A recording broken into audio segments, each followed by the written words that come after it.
Arsenal beat AC Milan 1-0 in their first friendly of the Singapore tour. It is so good to have some football back to watch. But what did we learn today? I'm going to be discussing the 3 big talking points from the game that I think are relevant going forward for Arsenal this pre-season. Let's get started.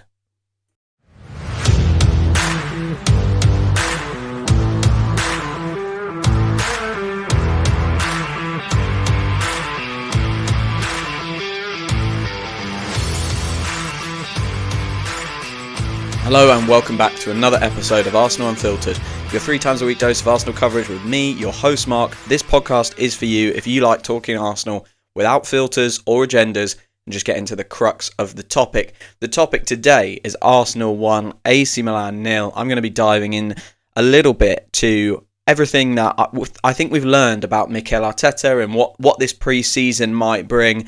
I think there's a couple of things we can learn from yesterday. I mean, look, it's a friendly, so you've got to really take it with a little bit of a pinch of salt, but it is the first one of our Singapore tour. It is the first kind of formal one. We had the Watford game, but that's a behind closed doors friendly. We really don't know too much about that, and we don't have any video of that. This is the first one where we get a chance to see the team in action, and it's exciting to get a glimpse into what next season might hold and just to watch some football again. Been very bored of talking about transfers for quite so long, so I'm very, very excited to talk about some football to you today. Before we get into that, I just want to say a massive thank you for all the support in the month of July. Like I say, it's been a lot of transfers. Actually June, July, all of it. It's been a lot of transfers, but we're having support all around the world, so welcome to listeners from Italy, the Netherlands, Singapore. Well, nice, they're out there at the moment, so maybe that's prompting some engagement there. And actually, we've had a massive amount of engagement from listeners in Sweden. So thank you so much if you are listening all around the world. The support is really appreciated. You can also support by leaving a 5-star review wherever you get your podcast. That's really, really helpful. And also go follow me on Blue Sky, reach out, engage with me, Arsenal-Unfiltered at bsky.social. Right. Let's get started then, and the first thing I think we learned from this game yesterday, and it's almost just a reminder, Mikel Arteta loves to pick a strong lineup. Like, this is a friendly that means very, very little, and with it being the first friendly as well, and you know, of the Singapore tour, it's the only one that isn't against Premier League opposition. So it really is the most inconsequential friendly I think we could have. But when I saw that starting lineup, I was just reminded of Mikel Arteta, his tendencies, his preferences. He likes to pick a strong team. He likes to put those players out there. And he really, really did that. I mean, with the exception of a couple of players, you could argue that this is possibly one of our strongest lineups.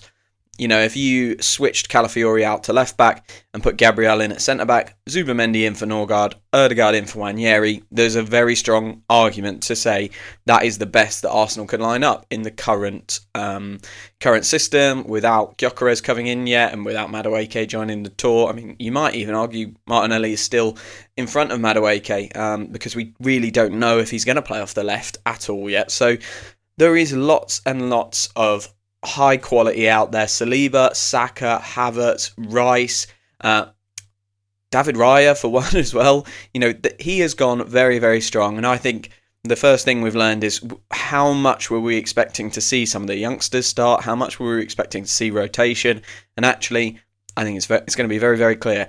These games, these pre-season games, are going to be used to try one or two things, and we'll discuss what some of those have been from the first game. But what this will be is getting ready for the pre-season. And I wondered, will we see, you know, Arteta hide back a couple of things before the kind of final games against Villarreal and Athletic to not allow the other Premier League sides to get a jump on maybe a tactical change that he's trying to do? Doesn't look like he's going that stealthy. His best players were out there on the pitch yesterday. Saka, his very, very best player, scored the goal to give us the 1-0 victory. So it's just a reminder that Mikel Arteta, he loves a strong lineup. Part of that lineup was Ethan Nwaneri, and I just want to talk about him a little bit because I think another thing that we learned, we've had this kind of ongoing rumble in the background that Arsenal see this guy actually as a central player, and we saw him a little bit centrally last season in the League Cup, but he predominantly played his football when he went out to the right when Bukayo Saka was injured And I think yesterday we did get confirmation that they see this guy as a central player. And what a performance from Ethan Nwaneri. Some real touches of brilliance. That spin on the right-hand side, out. It's kind of actually, I think it's called a McGeady spin, with the outside of his foot to escape the AC Milan fullback and put a cross in. You know, the cross came to very little in the end. I think it eventually ended up with Ben White swiping one wide. But it was a fantastic, fantastic moment of individual brilliance. And as well, he had that rasping shot from the edge of the area, set up by Christian Norgard. Looked like Norgard was going to lose the ball. He managed to maintain it, pass it off to Ethan. Ethan takes a fantastic touch, little feint with his body to look like he's going to open up and go the other way, go to the right-hand side of the pitch, which flicks it back, completely loses the AC Milan defender and fires a hell of a shot. I'm going to try and attempt to say the keeper's name. Terracciano makes a great save. Diving to his left. Really, really good work from him. But Ethan Nwaneri, what a couple of moments that was. And he kind of sparkled. One thing that's very, very clear is Ethan Nwaneri has gone away this summer and bulked up. He's been with the under-21s, but he's clearly done a lot of work. Whether actually that's been in the gym or just getting older, I'm not 100% certain. But he looks that little bit more grounded in the midfield. The one thing I would have said about Ethan Nwaneri, and I think I did say it last year when there was calls for him to go and play the Ødegaard role, and you know people were saying put him in at the San Siro. I said he can't really do that. I don't think that makes sense. I think there was the Tottenham game as well. They were going, why isn't Nwaneri playing when Ødegaard is out? The reason is, I think at times he felt like last season he could be easily bodied off the ball, and in the centre of the pitch you just can't do that. We know Mikel Arteta really, really likes to make sure his rest defence is perfect, to make sure we can't be hit in transition. That's a super important principle for Mikel Arteta. And I think if Ethan Nwaneri last season was playing in the centre of the pitch, that was too big of a risk. This version of Ethan Nwaneri that we've just seen a glimpse of now, you know, I appreciate, and I should have said this at the start, everything I say today, pinch of salt, you know, because it is a pre-season friendly, and for some of these players, they only got 45 minutes, 60 minutes. So, you know, pinch of salt. Not saying this is a wide sweeping conclusion, but to me, Ethan Nwaneri just looks that little bit bigger, a little bit stronger, a little bit more assured in what he's doing, and that will allow him to play more centrally. You know, you cannot play centrally if you are going to get bumped off the ball. You're easy to beat in a duel, and I think that's why Fabio Vieira's Arsenal career has basically ended in, you know, favour for Ethan Nwaneri. Last pre-season, we basically saw not a fight, not a duel, but, you know, those two players playing minutes in pre-season to get an idea of who was going to be the backup to Martin Ødegaard, who was going to be a little bit of backup to Bukayo Saka. Of course, we needed them a lot more than we thought we were going to. But Ethan won that, and I think he won that principally because he had the potential to get bigger, to be more assured in the middle, whereas Fabio Vieira was just showing that he did not have that potential, been at Arsenal a year or so, and hadn't managed to bulk up, hadn't managed to become a presence in the midfield, who could win duels, who wasn't easily pushed off the ball. Ethan Nwaneri is now getting there. So I think that's a real positive from this game. His flashes of brilliance. We know he's really good with the ball. We know that. But actually it's those other bits that he has to make sure he gets right in terms of his pressing, his positioning, and making sure, like I say, he's good in a duel. A couple of players who are excellent in a duel are Gabriel Magalhaes and Jurrien Timber, and we learnt a lot more about our players who were injured at the end of last season. So obviously Gabriel, we thought, given the reports from the Watford game, that he was in a far better position. He got 45 minutes in the Watford game. Mikel Arteta referenced that in his post-match AC Milan press conference as well, and in the kind of early press conference he did when they arrived in Singapore. But seems that Gabriel has picked up something in training, as confirmed by Mikel Arteta at the end, and he basically said we have to minimise that risk. Now, I don't know. Are they being ultra cautious? Gabriel is a super important player. We have Calafiori, we have Kivior. We could start the season without him being 100% fit. I think we could. Is it a preference? I don't know. I don't think so. Just given the strength of, or the difficulty, I should say, of that first 6 games, Newcastle, Manchester City, Liverpool, Manchester United, all in there. Very, very challenging start. To start without Gabriel would not be great, but we can't risk it, can we? We can't risk it getting worse and him being out for a longer period or just never getting fit through the season. So Whether this is, truly a significant niggle and we are unlikely to see him during the rest of pre-season, or whether it's just a tiny, tiny thing and Arsenal are just not willing to roll the dice even 1%. Roll the dice 1% doesn't quite make sense, but you know what I mean. It's very tough to tell. Very tough to tell. We saw Calafiori start the game at left centre-back. I thought that was super interesting. Usually, we think of Calafiori as a left-back and Kivior as a backup to Gabriel in that spot. Kivior obviously came on at left centre-back, so they shared those minutes equally. Interesting. It's interesting to know who will play left centre-back at Manchester United in the first game of the season. Will Gabriel be fit? And if not, will it be Calafiori or Kivior? Who does Mikel Arteta really truly see as the archetypal backup to Gabriel? That will be something I think we will answer over the rest of pre-season and who we expect to see. I wouldn't be surprised if we lined up at Manchester United Ben White, William Saliba, Calafiori, Miles Lewis-Skelly, and that's a very, very good back four, by the way. Very good. But it's two key players missing. The other key player is Jurrien Timber, and we did get a very clear confirmation on this one from Mikel Arteta. Still not there, were the exact words he used. So he is still recovering from his ankle surgery. I think that was one of the ones where we weren't sure. There were obviously photos of him in the training kit. He's been with the squad for a long time. I think he was in La Manga. However, we didn't see many pictures of him on the pitch with the ball at his feet, and it seemed like he was doing an individual training plan. It seems that he is still not there following his ankle surgery. So again, I'd be very surprised if Ben White doesn't start in the first game against Manchester United, because if Jurrien Timber is still not there, we're probably just over a month away from that first competitive game. If he's still not there, I can't imagine he's going to be match fit by the time that Old Trafford match rolls around. So I think Ben White, he's got an opportunity to get that shirt back from Jurrien Timber at the start of the season. He looked lively yesterday, some nice passes with Bukayo Saka, and I said this towards the end of last season, I think in the final game. It's just nice to see Ben White moving well again.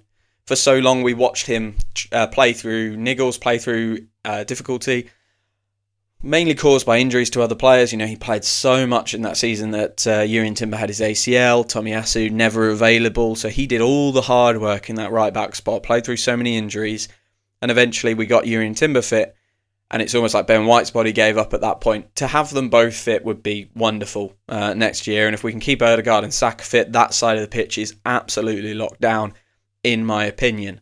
So very, very positive from Ben White's point of view, not so positive for Jurrien Timber. The other players that were injured towards the end of last season, two of which already had come back, Kai Havertz and Bukayo Saka.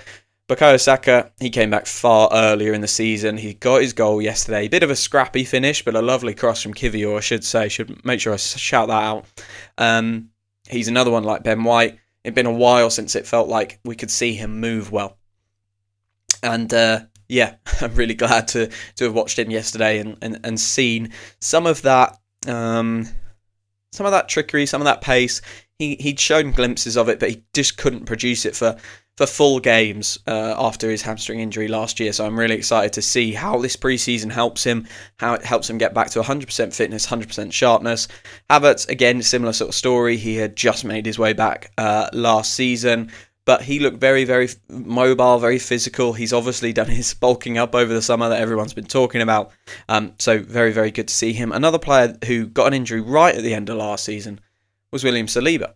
And he pulled up, and we had to play without him in the final game, I believe it was. He looked very, very good. At one sprint in particular where he covered the ground that Miles Lewis-Skelly and Kivior couldn't cover to stop a Milan counter. So yeah, I think fitness-wise, apart from Gabriel and Timber, it seems pretty positive that some of these players are looking not back to their best, but potentially in a better position than I thought they would be. Okay, I'm going to take a very short break, and when I come back, let's talk a little bit about Max Dowman and then Victor Gyökeres, of course. It wouldn't be a podcast without talking about him.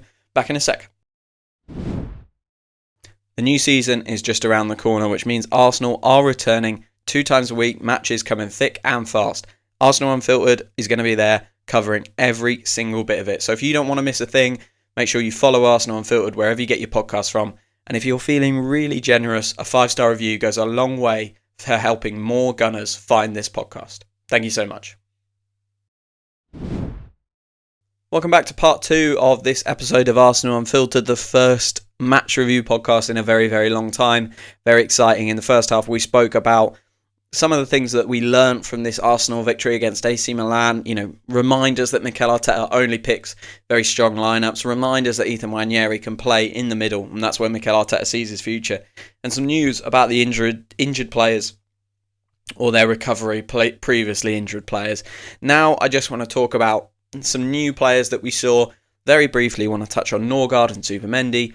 Nothing crazy from those guys. Nothing that is going to really grab the eye in pre-season. But I wonder if really their position isn't one that is about grabbing the eye. I thought when watching some of the highlights and watching the game was this game isn't really a fast enough tempo, intense enough presses from Milan to really extract the best out of these players for us to really understand what they do. One thing I would say, far more forward passes, or at least it felt like far more forward passes, potentially because they weren't being pressed as much, but also potentially because that's the style of player Arsenal have decided to bring in this year and have looked to target with their signings of Norgard and Zubimendi. So I think they both did okay. Norgard obviously set up that wonderful moment for Ethan Nwaneri. We saw Kepa as well. Not much to do until the penalty shootout. Very weird penalty shootout, by the way.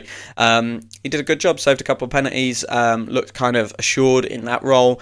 And I just think he feels a far better fit for the squad and for the team than Neto ever did. And I said this on a previous podcast, I do feel far more assured with Kepa as the backup keeper than I have for quite a long time, actually. The season where we had Raya and Ramsdale, I would say that's the sum of the quality of those keepers is far better than anything we've had recently. But I think the scenario around it and the way, we all remember the camera panning to Aaron Ramsdale whenever David Raya did something wrong. And then when Ramsdale did come into the team for matches against Brentford, cup matches, there was such a hyper focus on Ramsdale. It didn't work. So, I feel really, really confident actually with Raya and Kepa as our two keepers. If Kepa comes rolling out in the FA Cup, the League Cup, I'm going to be more than happy with it. He had a nice debut, saving a few penalties, and looks good in the kit as well. We've already spoken about Ethan Nwaneri. The other player I want to talk about is Max Dowman. Now, two 15-year-olds played in this game, Marley Salmon and Max Dowman. The one I want to talk about is Max Dowman. He is the name on everyone's lips.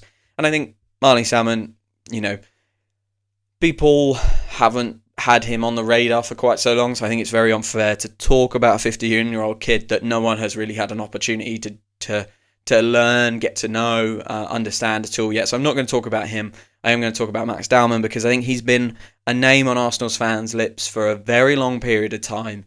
And we've got to the point where the club are no longer hiding away from talking about him, so we will talk about him as well. I've got to say, super impressed. I would have thought that coming into the team, whether it's a pre-season friendly or not, coming into the team at 15 years old must be just a challenge I cannot comprehend. I think back to what I was like at 15, would not have been able to do that. This kid has come in and played with really... I wrote down one word, and the word I wrote down was bravery. I think that the performance that he had, I think he came on at 66 minutes for Bukayo Saka. He scored his penalty as well. Let's not forget that. That's a really important point. He scored his penalty. I think he did really, really well to just take the ball and try things. Like, nothing that he did really came off perfectly. I've got to say that. But this is a pre-season friendly. He's playing up, God knows how many levels. He should be in the under-18s maximum. He's playing up past the under-21s into the first team, playing proper men's football. So I'm not really expecting that from him. But what I thought was brilliant is every time he got the ball on that right-hand side, he looked to make something happen. And it really reminded me of Ethan Nwaneri and Bukayo Saka when those guys first came into the team, of how they had no fear. They had no fear. One of my first memories of Ethan Nwaneri coming into this team was in that Leicester game in the Premier League. He'd already had a couple of cup appearances. We were struggling. He picked the ball up and just drove past Leicester players. And I thought, wow, we need more of that. Bukayo Saka used to do it as well when he came into the team at left back. He had no qualms, I should say, about just driving past people on that left wing and putting crosses in. Really, really impressive stuff. Max Dowman, very, very similar. He picks the ball up and his first action is always to move towards the player he's, being marked by. He really wants to take them on, commit them one way or the other, and then play the ball, whether it's a dribble past them or move the ball the other way. He's got fantastic ability to feint with his body, etc., etc. Got a couple of shots off. And I just think, we were wondering how much we would see these guys. That was the kind of feel. And the wonder was, okay, great, they're in the squad. That's awesome. It's nice that they're coming. Will we see them at all? Or is this just like a bit of a, I don't know, like a tokenistic thing to have them there to just give them experience? I don't think we're going to have that. I think what is going to happen is we are going to see these guys quite a lot. He got one shot off, didn't get it on target, unfortunately, and made a number of accurate passes. Let's just make sure I've got that right. Yeah, 92% pass accuracy. So a decent start for Max Dowman. We are going to see these kids clearly. Maybe it will be in these first 2 or 3 games and we won't see them in the games at the Emirates. But really, really interesting. So we learnt a lot from yesterday's game, I think. Yes, we are going to use Max Dowman, Marley Salmon, and a lot of the other young kids. Josh Nichols got on as well, of course. We are going to see strong lineups as well. Mikel Arteta loves his strong lineups. He loves to make sure he picks the best team he thinks he has available. I think we're going to see Nwaneri centrally, and we are potentially still managing some of those injuries. So we learnt a lot. Another thing we learnt yesterday that wasn't about the game was a post from Fabrizio Romano. And I will just pull it up now to make sure I'm not misquoting. But essentially what he's saying is the last 12 hours, now at the time of recording it would have been the last 24 hours, Arsenal and Sporting have been doing the final bits and bobs for Victor Gyökeres. Now, there is a hope that he might get out to Singapore. And that would be massive. Even if he just catches the final game, just to get a little bit of time with the squad out there, that would be magnificent. Maybe arrives before the Newcastle game, does some work with the players, gets 5 minutes on the pitch, something like that, and then plays a half against Spurs. Something like that would be wonderful. It is getting tight on time now, though. This will need to be announced, I think, in the coming days, 1 or 2 days for him to get out on this tour, to make it worthwhile, to make the travel, the jet lag worthwhile. If not, get him into London Colney. Let's get him physically sharp, because as I understand it, he's not been training with Sporting, so there will be a bit of a lag for him to get up to full speed. So yeah, we've got to get him in, and Fabrizio Romano is confirming basically that the medical has not been booked yet. It will be booked as soon as possible following the finalisation of these little documents, the little details that are really, really important when you're dealing with sums of money like this, but are also quite frustrating for fans. We want Victor Gyökeres in Singapore with our team. Hopefully we can make that happen, but if not, let's get him to London Colney and get him training. Okay, guys, like I said at the start, just wicked to have some football to talk about, wasn't it? Nice to watch the Arsenal, even if it was a bit of an inconsequential game. Bukayo Saka won it for us. We lost the penalty shootout, despite Kepa Arrizabalaga's best efforts. We will be back in action on Sunday versus Newcastle. Really, really exciting. I'm just glad that we have some football to look forward to, and we're not just constantly talking about transfers. Hopefully there will be a couple of transfers still to talk about. Gyökeres, of course, as I just mentioned, but maybe an Eze, maybe a Rodrigo. Who knows? Let's see. Like I said in the middle, guys, if you want to keep catching these episodes and the match reviews going into the season, follow along wherever you get your podcasts from. And a 5-star review really, really helps. If you prefer to consume on YouTube, I am over there, so go and like and subscribe to Arsenal Unfiltered YouTube channel. And if you want to reach out to me, if you want to chat to me, Blue Sky's the place to do it. Arsenal-Unfiltered at bsky.social. All that's left to say is thank you for following, thank you for listening, and I'll speak to you very, very soon.